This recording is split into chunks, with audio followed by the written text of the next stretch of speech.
ପୂର୍ବ ଶତ୍ରୁତାକୁ କେନ୍ଦ୍ର କରି ନିର୍ମମ ହତ୍ୟା, ଝିଅକୁ ହାଣିଦେଲା ଦାଦା। ଗତକାଲି ରାତିର ଏକ ଜଘନ୍ୟ ଘଟଣା ଉମରକୋଟ ବ୍ଲକ ଭାମିନୀ ପଞ୍ଚାୟତରେ ଚାଞ୍ଚଲ୍ୟ ଖେଳାଇ ଦେଇଛି। ଘଟଣା ପରେ ଅଭିଯୁକ୍ତ ଫେରାର ହୋଇଯାଇଥିବା ବେଳେ ପୁଲିସ ପହଞ୍ଚି ଛାନଭିନ ଆରମ୍ଭ କରିଛି।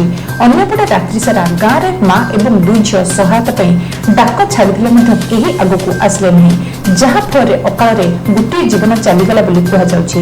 ସୂଚନା ଅନୁଯାୟୀ ସ୍ୱର୍ଣ୍ଣପୁରୀ ଏଭି 44 ଗାଁର ଜଗତୀ ମଣ୍ଡଳ 10 ବର୍ଷ ତଳେ ସ୍ୱାମୀଙ୍କୁ ହରାଇଥିଲେ।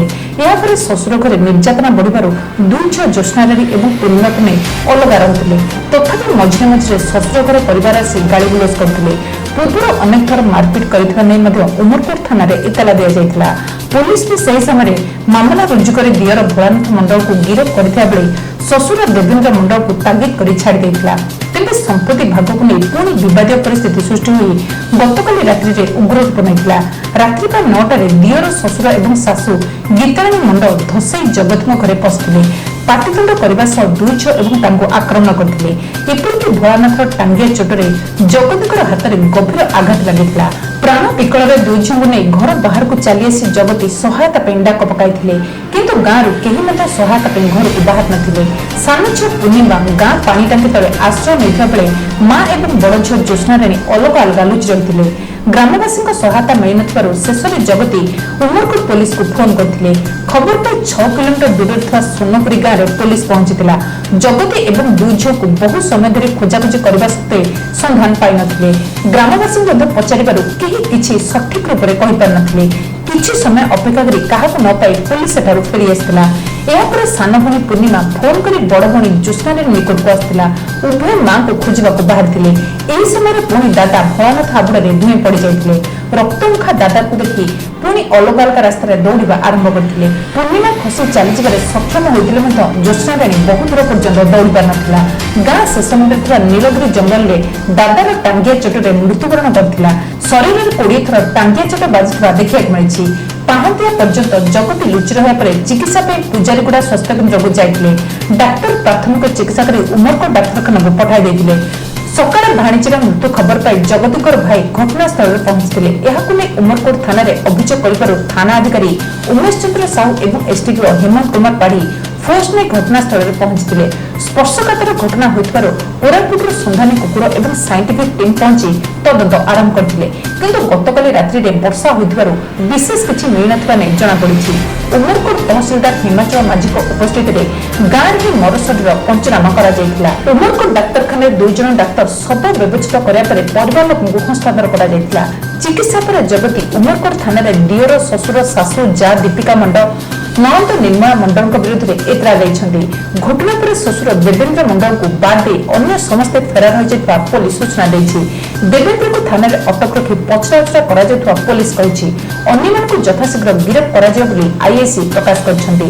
ସୂଚନାଯୋଗ୍ୟ ଯେ ଜଗତୀ ସ୍ଥାନୀୟ ଶିଶୁ ମନ୍ଦିରରେ ରୋଷେଇଆ ଭାବରେ କାର୍ଯ୍ୟ କରୁଥିବା ବେଳେ ଜ୍ୟୋତ୍ସ୍ନାରାଣୀ ଭୁବନେଶ୍ୱରରେ ପାଠ ପଢୁଥିଲେ। ସାନ ଝିଅ ପୂର୍ଣ୍ଣିମା ହାଇସ୍କୁଲର ଛାତ୍ରୀ ବୋଲି ଜଣାପଡ଼ିଛି। ଅଭିଯୁକ୍ତ ଭୋଳାନାଥଙ୍କ ବିରୁଦ୍ଧରେ ଛତିଶଗଡ଼ ସମେତ ନବରଙ୍ଗପୁର ଜିଲ୍ଲାରେ ଏକାଧିକ ଥାନାରେ ଅପରାଧିକ ମାମଲା ରହିଛି। ତେଣୁ ଗ୍ରାମବାସୀ ଭୟ କରୁଥିବାରୁ ଘଟଣା ସମ୍ପର୍କରେ କେହି କିଛି କହିବାକୁ ସାହସ ଜୁଟାଇ ପାରୁନାହାନ୍ତି। ଉମରକୋଟର ଦୁର୍ଗାବାଣୀଙ୍କ report, Odisha mobile TV.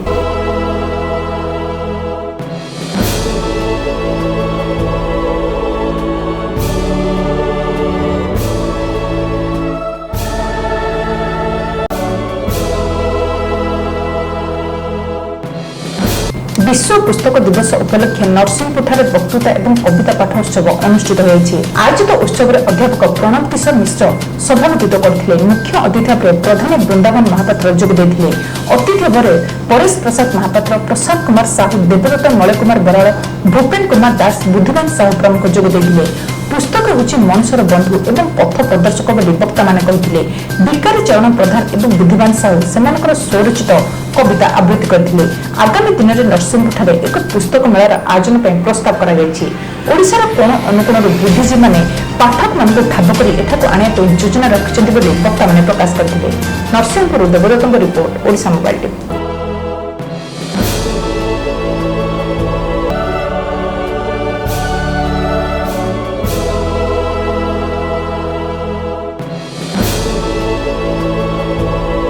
Ganjam जिला कोदला थाना अंतर्गत कुमारीपारी काजू जंगल लीज को नहीं बोमामाड़े जड़े मृत्युवरण करते। उक्त घटना बर्तमान उभय पक्षर 12 जन को पुलिस अटक रखिता बेले घटनार मोड़ बदलुवा जमापड़ी। बोमा विस्फोरण में मृत प्रभाकर डाहाण हाथ कटि जाता बेले शरीर कौन क्षति हुई ना। उक्त जंगल में 10 जन ऊर्ध लोक जग रही बेले 3 जन आघात और मृत व्यक्ति डाहाण हाथ कटा नहीं पुलिस सन्देह कर रही। बोमामाड़ किए कर पुलिस तदंत जारी रखी। प्रकाश था कि बेगुनियापड़ा ब्लक अंतर्गत कुमारीपारी 1 स्थित कार्य निगम अधीन जंगल लीज ने जंगल निकट आदिवासी ने जंगल अधिकार आईन अनुଯାयी एठारे बसवास करने सह उक्त कार्य जंगल रक्षणाबेक्षण करते। तेज यही अंचल आदिवासी मैंने उक्त जंगल को निजर जीविका भाव में चली आसुंट। तेज सुमंडल ग्रामर के राजेन्द्र पात्र 11 लाख टंकार 3 वर्ष ओडिशा कार्य निगम अधीन जंगल को लीज सूत्र नहीं जहाँफल उक्त कार्य जंगल को नहीं आदिवासी और लीजधारी मध्य छक्का पंचा लगी रही। तेज सोमवार दिन बेगुनियापड़ा फांडी अंतर्गत बड़ खैरखणा अंचल गुंजकुला ग्रामर जोगी विश्वाल पुओ प्रभाकर विश्वाल और सही ब्लक अंतर्गत तालसर गाँव बंशी राउतर पुओ अशोक राउत उक्त खेड़ी जंगल को भालिया संग्रह करने जाते जहाँफल उक्त जंगल में रही आसुवा लोक मैंने प्रतिक्रियाशील होते फल उभय मध्य छक्का पंचा होता। प्रभाकर विश्वाल बोमामाड़ घटनास्थल में मृत्युवरण करता बेले अशोक राउतर बाम हाथ जखम हो जाता। वर्तमान बोमा क्यों आसला एवं किए आणिला ताकू नहीं पुलिस तदंत करने घटनार मोड़ बदलुवा जमापड़ी।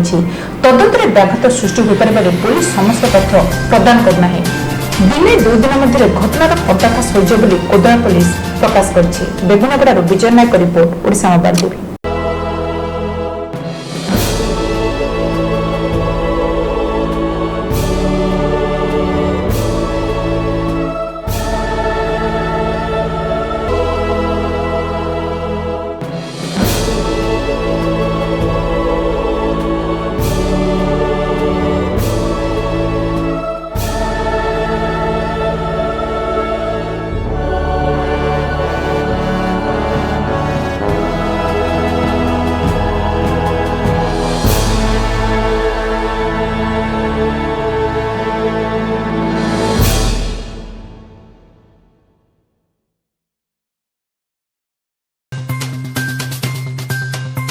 कोरोना भाइरस को नहीं सारा विश्व चिंतित। सारा भारत लॉकडाउन समस्ते होम क्वारंटाइन हेले किभली करेंगे मुकाबला विशेषकर शिशु हृदरोगी एपरिक सुस्थ मनुष्य भी विचलित किपरि करेंगे मुकाबला। ठीक यही समय आवश्यक डाक्तर परामर्श किभली आउ केउ उपाय अवलंबन कले कोरोना भली महामारी एवं महाव्यापी भली भाइरस को प्रतिहत करें।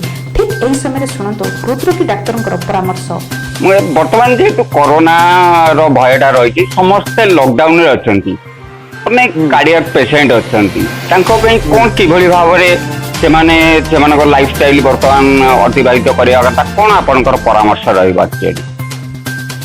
जेहेतु कि कार्डियक पेशेंट अधिका रिस्क है हमें मैक्सिमम एडवाइस करछु घर ही रुहतु आ टेलीफोन रे कंसल्टेशन भी करछु बाहर जाके मना करछु है ना से प्रिकॉशन द्वारा से हार्ट पेशेंट के रही भल रही पारे कारण थे हार्ट पेशेंट को जब कोरोना भाइरस इन्फेक्ट कला तो हार्ट डिजीज अधिका हो पारे कि कॉम्प्लिकेशन भी क्रिएट हो पारे बेसी प्रिकॉशन कर डिस्टेंस मेंटेन करेंगे आइसोलेशन रे घरे।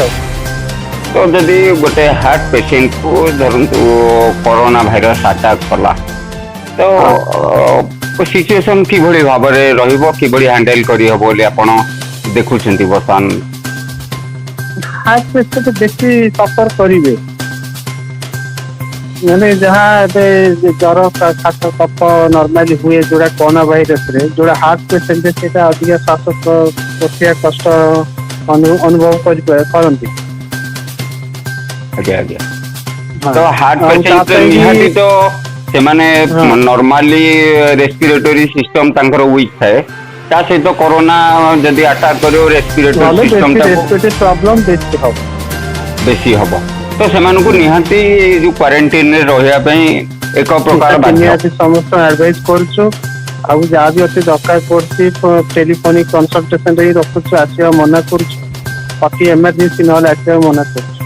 अच्छा ये समय भितर बर्तमान कौन किभली भाव में सेमानकर खाद्य रहिबा उचित कौन कौन खाइबा उचित ना खाद्य तो न हेल्दी डाइट खाइबे नॉर्मल डाइट जी जेटा सॉल्ट रेस्ट्रिक्शन या डायबिटिक खाद्य ये नॉर्मल एवरेज डाइट समस्ते खाइबे खाइबा मना कराऊनी कारण इम्यूनिटी सिस्टम भी बचे रखा पड़े तो डिपेंड करे आमर इम्यूनिटी जी सिस्टम भल अच्छी तो भाईरस एत इफेक्ट करेनि इतने हार्ट पेसेंट हेले भी करेनि जैसे हार्ट पेसेंट एजेड था सहित किडनी प्रॉब्लम थाए कि डायबिटिक्स थाए सब कॉम्प्लिकेट हो जाए आ बयस गोटे फैक्टर जब एबो 60 इयर्स है तो बेसी कॉम्प्लिकेटेड हबार चांस थाए। अच्छा पेडियाट्रिक कार्डियो पेशेंट माने अछंती सेमानो क्षेत्र रे किन कोन देखा जाए पेडियाट्रिक जहाँ कार्डियो प्रॉब्लम अच्छी जन्मरू तो अति जल्दी श्वास इन्फेक्शन हम द्वारा रेस्पिरेटरी प्रॉब्लम होगी आईसीयू दरकार पड़े छुआ छुआ को बेसी आईसीयू तो अधिक दरकार देन वयस्क लोक ठीक सही पड़े छोट शिशु 10 रु 15 वर्षर छात्र छात्री एबे घरे स्कूल छुट्टी जून 17 रे स्कूल खुलिया सरकार कंट देइछंती हेले कोरोनार प्रकोप कमिबार ना धर नाही ठीक एही समय शिशु रोग विशेषज्ञ परामर्श सुनंतु तो वर्तमान जो कोरोना भाइरस आक्रांत करछि ता तो हम पर मेडिसिन नाही किछि हला आगे तीनटा कांसेप्ट ऊपर हम बेस करिया कथा आज्ञा डाउट सोशल डिस्टेंस आज्ञा आउडा दुई रहछि हाइजीन मेंटेन करिवे नंबर 3 अछि मास्क करिवे आज्ञा पिला मन को स्कूल में गैदरिंग करिया के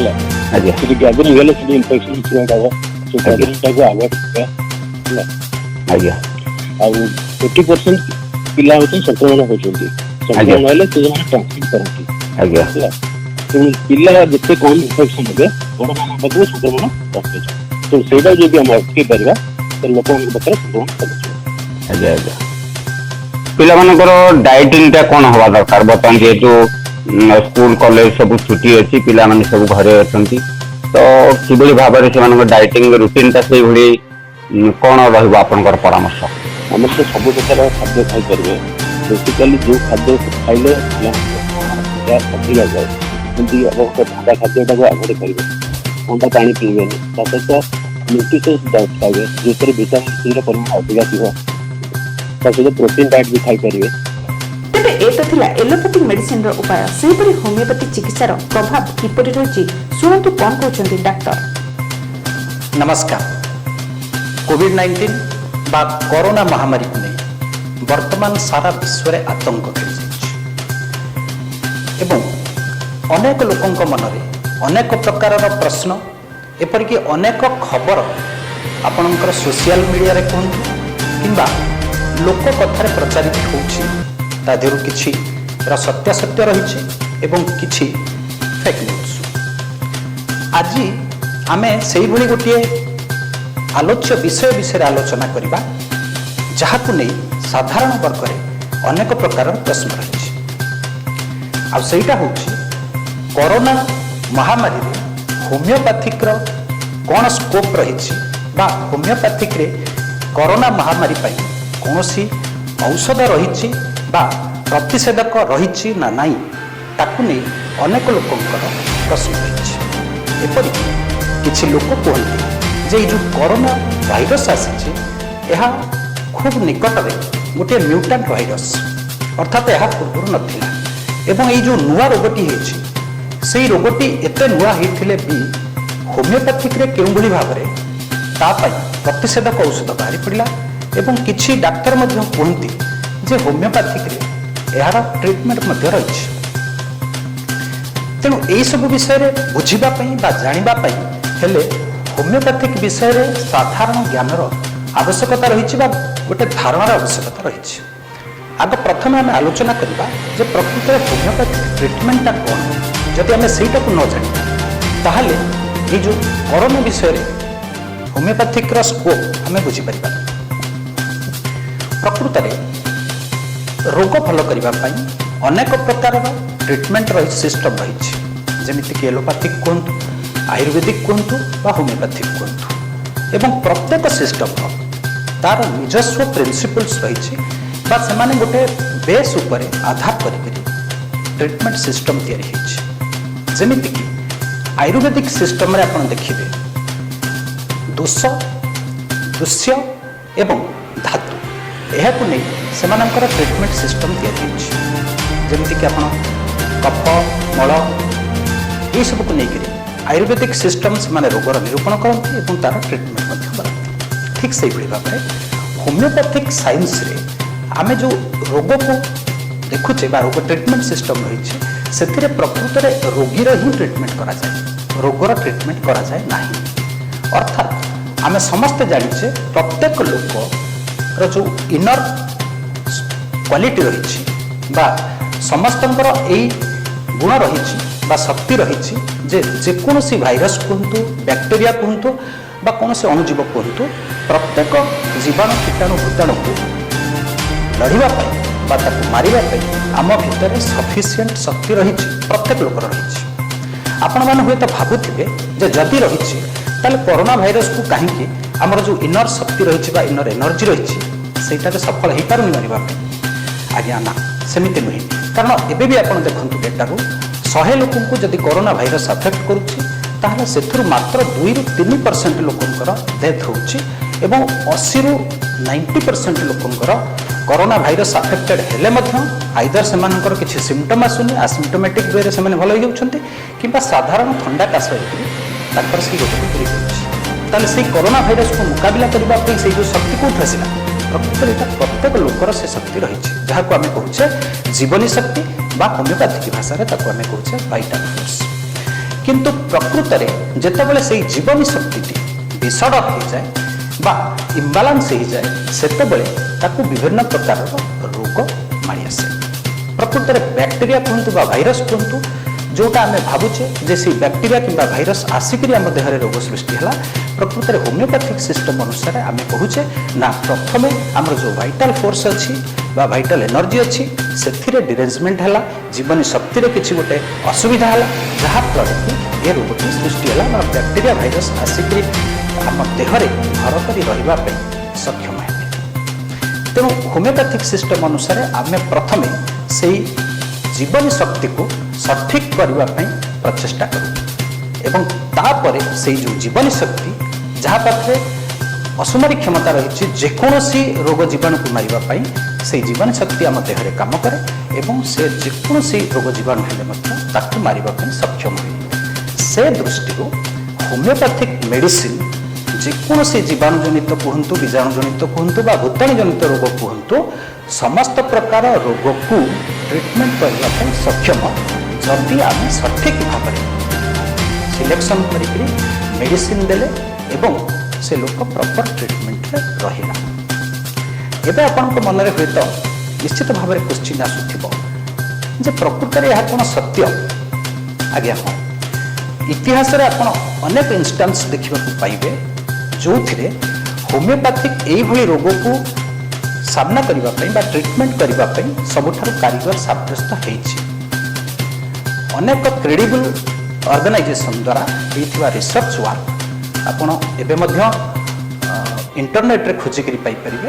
ସେଥିରେ ଦେଖିବେ ଯେ ହୋମିଓପାଥିକ ଅଦର ସିଷ୍ଟମ ଅପେକ୍ଷା ଅନେକ ଏଇଭଳି ରୋଗକୁ ମୁକାବିଲା କରିବା ପାଇଁ ବହୁ ମାତ୍ରାରେ ସାହାଯ୍ୟ କରିଛି। ତାର ଗୋଟିଏ ଏକ୍ଜାମ୍ପଲ ମୁଁ ଆପଣଙ୍କୁ କହିବି। 1918-19 ମସିହାରେ ଯେଉଁ ସ୍ପାନିଶ ଫ୍ଲୁ ନାମକ ଏକ ମହାମାରୀ ବ୍ୟାପିଥିଲା, ସେହି ମହାମାରୀରେ ସାରା ପୃଥିବୀରେ 5 କୋଟିରୁ ଅଧିକ ଲୋକ ମୃତ୍ୟୁବରଣ କରିଥିଲେ। ଆଜ୍ଞା ହଁ, 5 କୋଟି। କେବଳ ଭାରତରେ 1 କୋଟିରୁ ଅଧିକ ଲୋକ ମୃତ୍ୟୁବରଣ କରିଥିଲେ। ଏବଂ ସେହି ଫ୍ଲୁ ସରିଗଲା ପରେ ଯେତେବେଳେ ବୈଜ୍ଞାନିକମାନେ ଗୋଟେ ରିସର୍ଚ୍ଚ ଆରମ୍ଭ କଲେ ଯେ ପ୍ରକୃତରେ କେଉଁଭଳି ଭାବରେ ଟ୍ରିଟମେଣ୍ଟ ସେମାନଙ୍କ ଦେହରେ କାମ କରିଛି, ସେତେବେଳେ ଦେଖାଗଲା ଯେଉଁମାନେ ହୋମିଓପାଥିକ ଟ୍ରିଟମେଣ୍ଟ କରିଥିଲେ ସେମାନଙ୍କର ମୋର୍ଟାଲିଟି ରେଟ୍ ଅର୍ଥାତ୍ ମୃତ୍ୟୁବରଣର ସଂଖ୍ୟା ରୋଗୀମାନଙ୍କର ମାତ୍ର 0.7% ଥିଲା। ଯେଉଁଠିକି ସେତେବେଳର ଯେଉଁ ଏଲୋପାଥିକ ସାଇନ୍ସ କୁହନ୍ତୁ ବା କନଭେନ୍ସନାଲ ଟ୍ରିଟମେଣ୍ଟ ସିଷ୍ଟମରେ ଯେଉଁମାନେ ଟ୍ରିଟମେଣ୍ଟ କରିଥିଲେ ସେମାନଙ୍କର ମୃତ୍ୟୁର ଯେଉଁ ସଂଖ୍ୟା ବା ରେଟ୍ ଥିଲା, ପରସେଣ୍ଟେଜ ଥିଲା, ସେଇଟା ଥିଲା 6%। ଏବଂ ଯେଉଁମାନେ ଫ୍ଲୁ ସହିତ ନ୍ୟୁମୋନିଆ ରୋଗରେ ପୀଡ଼ିତ ଥିଲେ, ଫ୍ଲୁ ୱିଥ୍ ନ୍ୟୁମୋନିଆ, ଫ୍ଲୁ ସହିତ ନ୍ୟୁମୋନିଆ, ସେମାନଙ୍କର ମୃତ୍ୟୁ ହାର ହୋମିଓପାଥିକ ଟ୍ରିଟମେଣ୍ଟରେ ଥିଲା 3.4% ବା 3.4%। ଏବଂ ଅନ୍ୟ ସିଷ୍ଟମ ଦ୍ୱାରା ଯେଉଁମାନେ ଟ୍ରିଟମେଣ୍ଟ ହେଇଥିଲେ ସେଇଟା ଥିଲା 25-30%, ଅର୍ଥାତ୍ 100 ଉପରେ ରୋଗୀରେ 25-30 ଜଣ ଲୋକ ମୃତ୍ୟୁବରଣ କରିଥିଲେ। ମାତ୍ର ହୋମିଓପାଥିକରେ ସେ ସଂଖ୍ୟା ଥିଲା 3.4 ବା ପାଖାପାଖି 3-4 ଜଣ। ସେ ଦୃଷ୍ଟିରୁ ଏଇଟା ବହୁତ ପରିମାଣର ଇଫେକ୍ଟିଭ ସେତେବେଳେ ମଧ୍ୟ ସାବ୍ୟସ୍ତ ହେଇଥିଲା। ଠିକ୍ ସେଇଭଳି ଭାବରେ ଆମେ ଯେଉଁ ପ୍ରତିରୋଧକ ଶକ୍ତି କଥା କହୁଛେ ବା ପ୍ରିଭେଣ୍ଟିଭ୍ କଥା କହୁଛେ, ସେଇଟା ମଧ୍ୟ ଜାପାନିଜ୍ ଏନ୍ସାଫାଲାଇଟିସ୍ କୁହନ୍ତୁ କିମ୍ବା ସ୍ୱାଇନ୍ ଫ୍ଲୁ କୁହନ୍ତୁ, ଏସବୁ ସମୟରେ ମଧ୍ୟ ହୋମିଓପାଥିକ୍ ମେଡିସିନ୍କୁ ପ୍ରିଭେଣ୍ଟିଭ୍ ଭାବରେ ବ୍ୟବହାର କରିକିରି ଯେଉଁ ରେଜଲ୍ଟ ଆସିଥିଲା ରିସର୍ଚ୍ଚରୁ, ସେଥିରେ ମଧ୍ୟ ବହୁତ ହାଇ ପରସେଣ୍ଟେଜ୍ ଥିଲା ଯେ ଯେଉଁମାନେ ସେଇ ପ୍ରିଭେଣ୍ଟିଭ୍ ବ୍ୟବହାର କରିଥିଲେ ସେମାନଙ୍କର ସେଇ ରୋଗ ସେତେବେଳେ ହେଇନଥିଲା। ଏଇଟା ଆପଣ ବର୍ତ୍ତମାନ ମଧ୍ୟ ଇଣ୍ଟରନେଟ୍ରୁ ସର୍ଚ୍ଚ କରିକି ପାଇପାରିବେ। ସେ ଦୃଷ୍ଟିରୁ ହୋମିଓପାଥିକ୍ ମେଡିସିନ୍ ନିଶ୍ଚିତ ଭାବରେ ଏଇ କରୋନା ଭାଇରସ୍ ବା କୋଭିଡ୍-19 ରୋଗ ପାଇଁ ଗୋଟିଏ ଭଲ ପ୍ରିଭେଣ୍ଟିଭ୍ ଭାବରେ କାମ କରିପାରିବ ଏବଂ ତା'ର ଟ୍ରିଟମେଣ୍ଟ ମଧ୍ୟ ଏଥିରେ ଇଫେକ୍ଟିଭଲି କରାଯାଇପାରିବ। କିନ୍ତୁ ଏହାର ଅର୍ଥ ନୁହେଁ ଯେ ମୁଁ ଏଠି ଆପଣଙ୍କୁ ସଜେଷ୍ଟ କରୁଛି ଯେ ଆପଣ ହୋମିଓପାଥିକ୍ ଟ୍ରିଟମେଣ୍ଟ କରନ୍ତୁ ବୋଲି। ତାର କାରଣ ହେଲା ଯେହେତୁ ଏଇଟା ଗୋଟେ ଏପିଡେମିକ୍ ବା ପ୍ୟାଣ୍ଡେମିକ୍ ରୂପ ନେଇଛି ଏବଂ ଏଇ ରୋଗଟା ହାଇଲି ଇନଫେକ୍ସିୟସ୍, ତେଣୁ ଆମର ଯେଉଁ ପ୍ୟାଣ୍ଡେମିକ୍ ରୋଗରେ ଗୋଟେ ଇମର୍ଜେନ୍ସି ରୁଲ୍ ଥାଏ, ଯେଉଁ ରୁଲ୍ ଅନୁସାରେ କେବଳ ଯେଉଁ ସିଷ୍ଟମ୍ ବା ଯେଉଁଭଳି ଭାବରେ ଗଭର୍ଣ୍ଣମେଣ୍ଟ ସଜେଷ୍ଟ କରିବ ବା ତାର ଗଭର୍ଣ୍ଣମେଣ୍ଟର ଯେଉଁ ଗାଇଡ଼ଲାଇନ୍ ରହିବ, ସେଇ ଗାଇଡ଼ଲାଇନ୍ ଅନୁସାରେ ହିଁ ସମସ୍ତଙ୍କୁ ଟ୍ରିଟମେଣ୍ଟ କରିବା ପାଇଁ ବାଧ୍ୟ। ତାର କାରଣ ମଧ୍ୟ ରହିଛି। ତାର କାରଣ ହେଲା ଆମେ ଯଦି এইভাবে ভাবে যে যেটি যাই ট্রিটমেন্ট নেওয়া আরম্ভ করব, তাহলে যেহেতু এটা গোটে হাইলি ইনফেকসিয়াস ডিজিজ, তাহলে অনেক লোকଙ୍କୁ সেই রোগ হয়েযিব, যেতিকি ভালো হওয়া কথা তাঠু অধিক খারাপ হবার সম্ভাবনা আছে। সে দৃষ্টি আমি সবুলে সরকারଙ୍କର ଯେଉଁ গাইডলাইন ଅଛି ତାକୁ ମାନିବା, ସାମାଜିକ ଦୂରତ୍ୱ ବଜାଇ ରଖିବା ଏବଂ ମୁହଁରେ ମାସ୍କ ପିନ୍ଧିବା, ନିହାତି ଦରକାର ନ ପଡ଼ିଲେ এই ଯେଉଁ ଲକଡାଉନ୍ ସିଷ୍ଟମ୍ ରହିଛି ସେଥିରେ ଆମେ ବାହାରକୁ ବାହାରିବା ନାହିଁ। ମାତ୍ର ମୁଁ ଏଠି ଗୋଟିଏ ବ୍ୟକ୍ତିଗତ ମତ ଦେବାକୁ ଚାହେଁ, ସରକାର ମଧ୍ୟ ଏହି ତଥ୍ୟକୁ ଆଧାର କରି ବା ଆଖି ଆଗରେ ରଖି ଏଭଳି ବ୍ୟବସ୍ଥା କରିବା ଉଚିତ ଯେଉଁଠିକି ଆମର ସବୁ ଲାଇଫ୍ ସପୋର୍ଟିଂ ସିଷ୍ଟମ୍ ରହିଛି, ଯେମିତିକି ଭେଣ୍ଟିଲେଟର କୁହନ୍ତୁ, ଅକ୍ସିଜେନ୍ କୁହନ୍ତୁ ବା କିଛି ଆୟନ୍ ଇମ୍ବାଲାନ୍ସ ହେଉଛି, ଆୟନିକ୍ ଇମ୍ବାଲାନ୍ସ ହେଉଛି, ତାକୁ ରିପ୍ଲେସମେଣ୍ଟ କରିବା ପାଇଁ ବା ଷ୍ଟାବିଲାଇଜ୍ କରିବା ପାଇଁ ଯେଉଁ ସବୁ ସିଷ୍ଟମ୍ ରହିଛି ଲାଇଫ୍ ସପୋର୍ଟିଂ ସିଷ୍ଟମ୍, ସେଇଭଳି ଜାଗାରେ ଅନ୍ୟ ଏକ୍ସପର୍ଟଙ୍କ ସହିତ ଆୟୁଷ ଏକ୍ସପର୍ଟମାନଙ୍କୁ ମଧ୍ୟ ରଖିବା ଦରକାର, ଯେଉଁମାନେ କି ଦରକାର ପଡ଼ିଲେ ସେଠି ରୋଗୀଙ୍କର ଯେଉଁ ମେଡିସିନ୍ ରହିଛି, ଆୟୁଷ ମେଡିସିନ୍ ବା ବିଶେଷ କରି ହୋମିଓପାଥିକ୍ ମେଡିସିନ୍ ରହିଛି, ତାକୁ ସେମାନେ ବ୍ୟବହାର କଲେ ହୁଏତ ବର୍ତ୍ତମାନ ଯେତିକି ରେଜଲ୍ଟ ପାଉଛନ୍ତି ତାଠାରୁ ନିଶ୍ଚିତ ଭାବରେ ଅଧିକ ରେଜଲ୍ଟ ପାଇପାରିବେ। ଆଉ ସୁଖର କଥା, ଗୋଆ ସରକାର ବର୍ତ୍ତମାନ ସେହି ବାବଦରେ କାର୍ଯ୍ୟ କରୁଛନ୍ତି ଏବଂ ଯେଉଁ ଜାଗାରେ କୋଭିଡ୍-19 ହସ୍ପିଟାଲ ସବୁ ରହିଛି ବା ଇଣ୍ଟେନ୍ସିଭ୍ କେୟାର ୟୁନିଟ୍ରେ ମଧ୍ୟ ସେମାନେ ଆୟୁଷ ଏକ୍ସପର୍ଟମାନଙ୍କର ରାୟ ନେଉଛନ୍ତି ବା ମେଡିସିନ୍ ବ୍ୟବହାର କରୁଛନ୍ତି। ଏମିତି ଏଲୋପାଥିକ୍ ମେଡିସିନ୍ ସହିତ ହୋମିଓପାଥିକ୍ ମେଡିସିନ୍ର ବ୍ୟବହାରରେ ମଧ୍ୟ କୌଣସି ଅସୁବିଧା ନାହିଁ। ତେଣୁ ଆମେ ସମସ୍ତେ ଗୋଟିଏ କଥାକୁ ସବୁବେଳେ ଧ୍ୟାନ ଦେବା, ସରକାରଙ୍କର ଯାହା ଗାଇଡ଼ଲାଇନ୍ ଯେତେବେଳେ ଆସୁଛି ତାକୁ ଆମେ ନିଶ୍ଚିତ ମାନିବା ଏବଂ ସାମାଜିକ ଦୂରତ୍ୱ ବଜାୟ ରଖିବା। ନିହାତି କାମ ନ ପଡ଼ିଲେ ଆମେ କୁଆଡ଼େ ବାହାରକୁ ଯିବା ନାହିଁ। ଧନ୍ୟବାଦ। କରୋନା ଭଳି ସର୍ବବ୍ୟାଧିକୁ ପ୍ରତିହତ କରିବା ପାଇଁ ସମସ୍ତେ ଚେଷ୍ଟିତ। ଆମେ ପୁଣି କିଛି ଡାକ୍ତରଙ୍କର ପରାମର୍ଶକୁ ଆପଣଙ୍କୁ ଦେଖାଇବୁ। ଆଉ ଏହି ପ୍ରକ୍ରିୟା ମଧ୍ୟ ଜାରି ରହିବ କେବଳ ସମାଜର ମଙ୍ଗଳ ପାଇଁ। ଭୁବନେଶ୍ୱରରୁ ସସ୍ମିତା ମିଶ୍ରଙ୍କ ରିପୋର୍ଟ, ଓଡ଼ିଶା ମୋବାଇଲ ଟିଭି।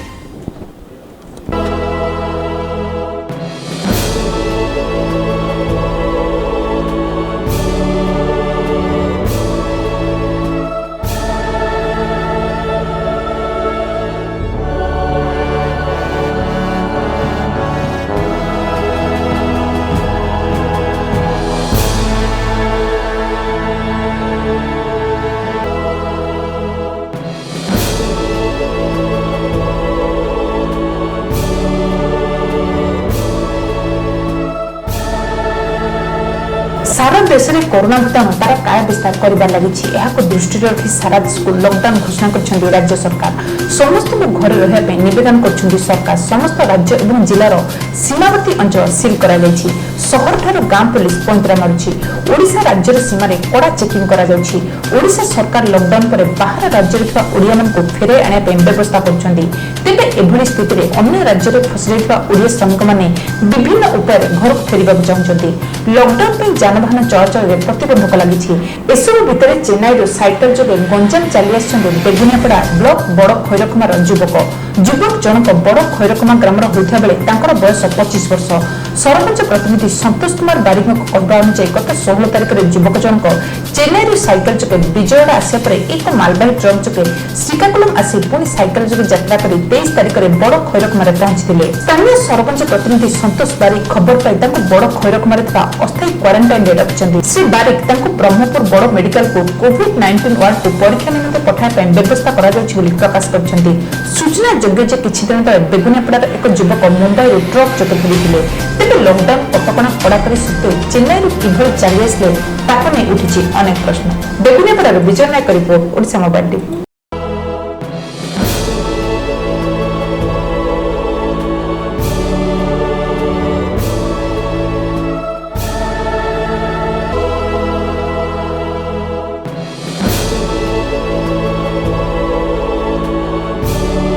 କ୍ଷମତାପ୍ରାପ୍ତ ଜିଲ୍ଲାପାଳ ସରପଞ୍ଚଙ୍କୁ ଗ୍ରାମବାସୀଙ୍କର ସଂଘବଦ୍ଧ ଭାବରେ ଆକ୍ରମଣ କରାଯାଇଛି। କ୍ରିକେଟ ଖେଳକୁ ବାରଣ କରିବାରୁ କ୍ଷମତାପ୍ରାପ୍ତ ଜିଲ୍ଲାପାଳ ସରପଞ୍ଚଙ୍କୁ ସ୍ଥାନୀୟ ଯୁବକଙ୍କର ସଂଘବଦ୍ଧ ଆକ୍ରମଣ। ଏଭଳି ଏକ ଅଭାବନୀୟ ଘଟଣା ଘଟିଯାଇଛି ରାୟଗଡ଼ା ଜିଲ୍ଲା ମୁନିଗୁଡ଼ା ଥାନା ଭୈରବଗଡ଼ ପଞ୍ଚାୟତରେ। ମୁଖ୍ୟମନ୍ତ୍ରୀ ସରପଞ୍ଚମାନଙ୍କୁ ଜିଲ୍ଲାପାଳଙ୍କର କ୍ଷମତା ଦେବାରେ 24 ଘଣ୍ଟା ନ ପୂର୍ବରୁ ଏଭଳି ଏକ ଘଟଣା ଘଟିଯାଇଛି। ଗତକାଲି ଭୈରବଗଡ଼ ଗ୍ରାମର ସ୍ଥାନୀୟ ଯୁବକମାନେ କ୍ରିକେଟ ଖେଳୁଥିବା ବେଳେ ସ୍ଥାନୀୟ କ୍ଷମତାପ୍ରାପ୍ତ ଜିଲ୍ଲାପାଳ ସରପଞ୍ଚ କରୋନା ସଂକ୍ରମିତ ରୋଗ ପାଇଁ କ୍ରିକେଟ ଖେଳିବା ପାଇଁ ବାରଣ କରିଥିଲେ। ଏହାକୁ ନେଇ ସ୍ଥାନୀୟ ଅଞ୍ଚଳରେ 40 ଜଣ ଯୁବକ ମିଶି କ୍ଷମତାପ୍ରାପ୍ତ ଜିଲ୍ଲାପାଳ ସରପଞ୍ଚଙ୍କୁ କ୍ରିକେଟ ବ୍ୟାଟ୍ ଏବଂ ଷ୍ଟାମ୍ପରେ ମୁନିଗୁଡ଼ା ପୋଲିସ ଉକ୍ତ ଗ୍ରାମକୁ ଯାଇ ତଦନ୍ତ କରିବା ସହ ଏକ ମାମଲାରେ 25 ଜଣ ଯୁବକଙ୍କୁ ଥାନାକୁ ଆଣି ଅଟକ ରଖାଯାଇଥିବା ବେଳେ ଅନ୍ୟ 15 ଜଣ ଯୁବକମାନଙ୍କୁ ଧରିବା ପାଇଁ ଉଦ୍ୟମ କରାଯାଉଛି ବୋଲି ମୁନିଗୁଡ଼ା ଥାନା ଅଧିକାରୀ ସୂଚନା ଦେଇଛନ୍ତି। ବିଶ୍ୱ କଟକର ପ୍ରଶ୍ନବର୍ଣ୍ଣକ ରିପୋର୍ଟ, ଓଡ଼ିଶା ମୋବାଇଲ ଟିଭି।